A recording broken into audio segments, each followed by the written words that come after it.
To take scrolling screenshot on Realme 14 Pro Plus, first of all you will have to go into the settings and from here scroll all the way down and go into the accessibility and convenience. And right here, as we scroll down again, here we have screenshot, so let's go in there.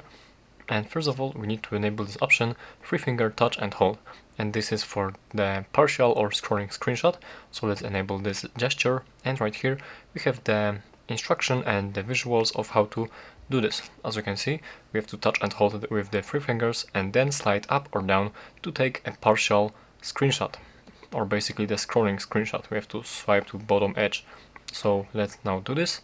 Let's press and hold like this, and now we have to swipe down or lift our fingers, but we want to swipe down, and we have to swipe until, yeah, as you can see here, here's this taking the scrolling screenshot, and we have to wait for it to actually, oh, we have to scroll, and just like this.